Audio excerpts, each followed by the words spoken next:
예, 안녕하십니까. 이제 6.11절에 우리가 메소드 오버로딩. 오버로딩은 아까 앞에서 우리가 생성자 오버로딩을 설명을 하면서 제가 개념은 설명을 드렸죠. 중첩이다. 그죠? 중첩이다. 그래서 생성자 오버로딩과 같은 개념이고요. 생성자에서 역시 마찬가지로 한 클래스 내에서 같은 이름의 메소드를 사용해서 여러 개의 메소드를 선언하는 경우죠. 생성자에서는 이제 당연히 이름은 같고 매개 변수의 개수와 타입이 다른 생성자를 여러 개 두는 것을 우리는 생성자 오버로딩이라고 그러는데, 메소드 오버로딩은 역시 한 클래스에서 같은 이름의 메소드, 그죠? 같은 이름의 메소드를 여러 개 두는 것. 당연히 같은 이름의 메소드는 매개 변수의 타입과 개수는 생성자와 마찬가지로 서로 달라야 한다. 자, 이것이 바로 메소드 오버로딩입니다. 이 메소드 오버로딩은 결국에 우리가 객체 지향의 개념들 중에 이제 여러 개념들이 있었습니다만은 폴리모피즘이라고 하는 다형성이 뭐였습니까? 하나의 인터페이스를 통해서, 그죠? 하나의 인터페이스가 결국에는 멀티플 다양한 임플리멘테이션이 된다. 그죠? 임플리멘테이션. 하나의 인터페이스, 즉 하나의 인터페이스를 통해서 다양하게 구현된 메소드를 사용할 수 있다. 생성자 역시 마찬가지였죠. 이름은 똑같아요. 근데 메소드 매개 변수가 틀림으로 인해서 객체를 생성할 때 다양한 형태로 생성하는 방법은 똑같지만, 이름도 똑같지만 매개 변수의 개수와 타입만 틀림으로써 다양한 형태의 객체를 생성할 수 있었다. 자, 그러한 개념이 바로 뭐야? 폴리모피즘의 개념이야. 폴리모피즘의 개념. 역시 메소드 오버로딩에서 오버로딩의 개념이 이런 다형성을 제공하기 위한 것이다 라고 우리가 알면 되고, 자, 예제를 보고 우리가 한번 설명을 해보도록 하죠.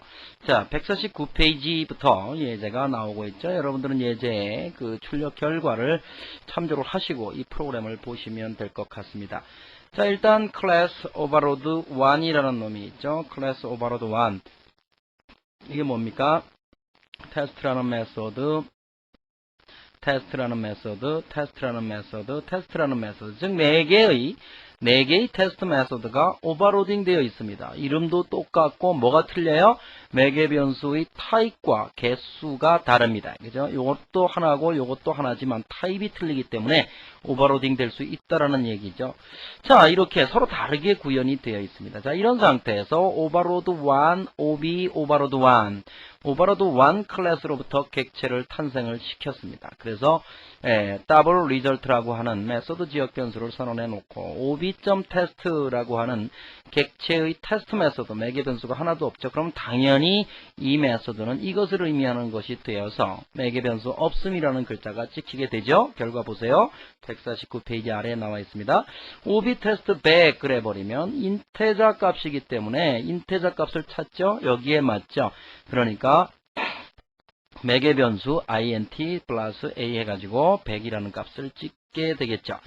그 다음에 ob.test 5,10 그랬어요. 5,10 인테자, 인테자니까 당연히 여기에 매달리게 되겠죠. 그래서 요 놈이 찍혔습니다. 그죠? 그래서 5와 10.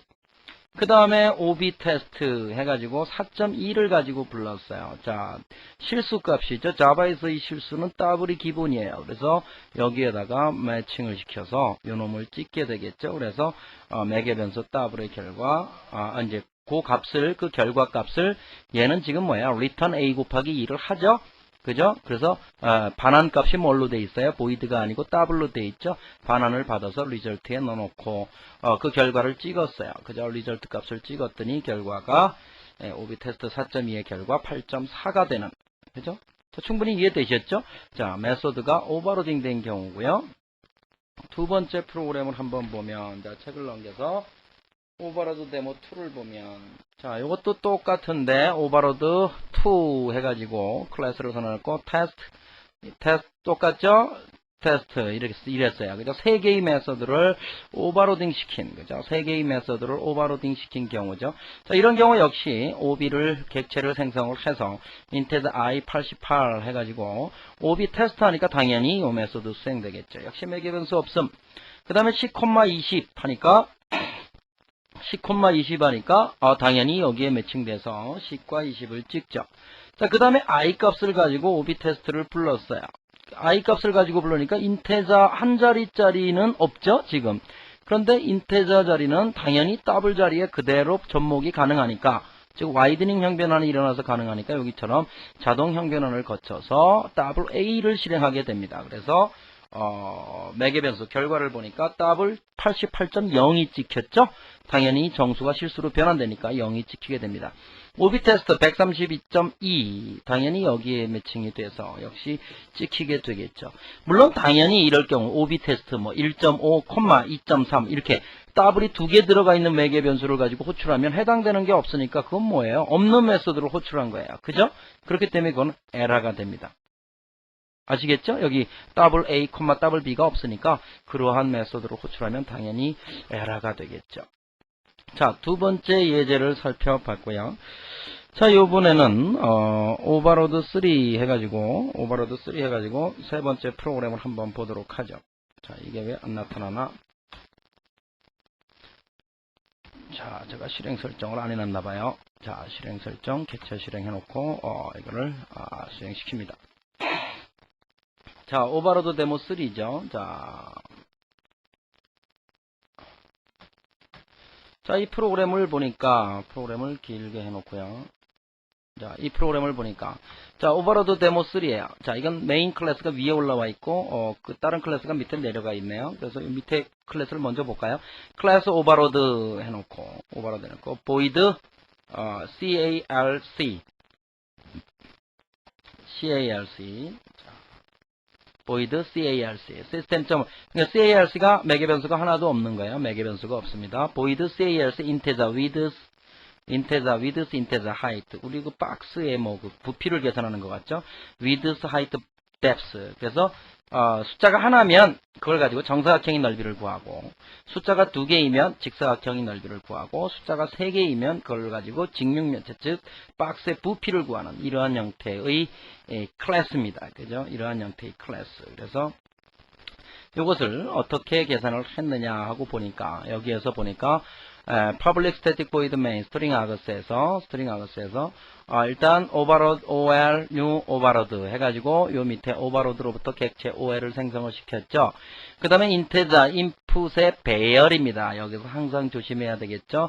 new integer 이거는 뭐를 생성하는 거예요? 지금 이 프로그램을 수행시킬 때에는 아기먼트를 넣습니다. 아기먼트를 넣는데 그 아기먼트의 개수에 따라서 아기먼트의 개수만큼의 배열을 생성하는 겁니다. 이 부분은 그죠?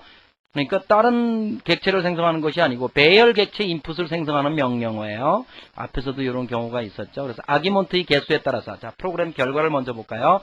152페이지 자 이 프로그램을 보니까 자바 오버로드 데모 3 하고 매개 변수가 없으니까 매개 변수가 없습니다라고 나왔고 데모 3 하고 한 칸 띄고 5를 주니까 정사각형의 넓이 25 근데 5하고 7을 주니까 직사각형의 넓이 35 근데 5하고 7하고 5를 주니까 직육면체의 부피 175 5하고 7하고 5하고 9 4개를 줬으니까 인수의 개수가 너무 많습니다. 이렇게 나왔단 말이죠. 자, 일단 여기서 뭐를 했냐 하면은 인수를 배열에 집어넣으려 그래요. 그죠? 배열에 집어넣으려다 보니까 일단 그 인수 크기만큼의 배열 객체를 인풋이라는 배열 객체를 생성을 했습니다. 그 다음에 for문을 돌면서 i가 뭐예요? args.length 그죠? 설명드렸죠? 그 배열의 길이죠? 배열의 길이 length하고 가열고 가로 닫고 없으니까 이건 뭐야? 메소드가 아니죠. 그 객체의 퍼블릭 변수예요. 즉 array라고 하는 클래스의 퍼블릭 변수인데 그 변수는 항상 그 배열의 길이를 가지고 있도록 array 클래스에 디파인이 되어 있다는 얘기죠. 아시겠죠? 그래서 i가 0부터 args.length보다 작을 때까지 i++. 그래서 input이라고 하는 배열이 i번째 요소에 뭘 집어넣었어요? integer.parseInteger args i 매개 변수로 집어넣은 i번째, 제로번째겠죠. 제로번째 요소를 정수로 바꿔서 정수 배열에 집어넣고 이 포문이 뱅글뱅글 언제까지 돌아요? 돌겠죠. 언제까지 돌겠죠. 그런 다음에 뭐예요? 스위치 args.length 스위치 해가지고 args.length 배열의 길이가 제로이면 요 놈을 불러라. 케이스문 스위치 케이스문을 썼죠. 배열의 길이가 1이면 요것의 결과가 1이면 요 놈을 불러라. 인풋 제로를 가지고 그 다음에 2면 요 놈을 불러라. 인풋 제로 인풋 1을 가지고 불러라. 여기서 왜 이렇게 배열로 만들었어요? 이게 숫자화 되어야 되기 때문에 인테저 배열로 이렇게 만든 거죠. 그렇지 않으면 그냥 args 제로, args 1을 직접 넣어주면 어떻게 돼요? 그게 문자열이 되기 때문에 좀 골치가 아프죠. 그 다음에 케이스 3가 왜 이 뒤에가 있나? 여기 있어야죠. 케이스 3, OL CARC 해가지고 input 0, 1, 2를 가지고 불러라. 0, 1, 2, 3가 아니면 뭐겠어요? 그 이상이겠죠? 그러니까 인수의 개수가 너무 많습니다라고 프린트하고 말았다는 얘기죠. 자, 이 프로그램 이해되시죠? 뭐 이렇게 어려운 프로그램은 아니죠. 다만 여기에서 이제 메소드 4개가 이렇게 오버로딩 되어 있는 상태에서 여기에서 뭐를 했어요? 아규먼트로 인수를 받아가지고 그놈을 배열에 저장한 다음에 그 배열의 각각의 요소에 아규먼트들을 다 저장을 포문을 돌면서 저장을 하고 그 다음에 그 배열의 길이가 얼마냐에 따라서 매개 변수가 없고 그 다음에 정사각형, 직사각형, 그 다음에 직육면체의 부피를 이렇게 구해내는 이러한 프로그램이었습니다. 자, 이해가 잘 되셨겠죠? 뭐 그렇게 어려운 부분이 아니니까요. 자, 이렇게 해서 메소드 오버로딩 역시 생성자 오버로딩과 거의 유사합니다. 그렇게 어려운 부분은 아니었죠. 자, 그러면 이제 6.12절에서 뵙도록 하겠습니다. 안녕히 계십시오.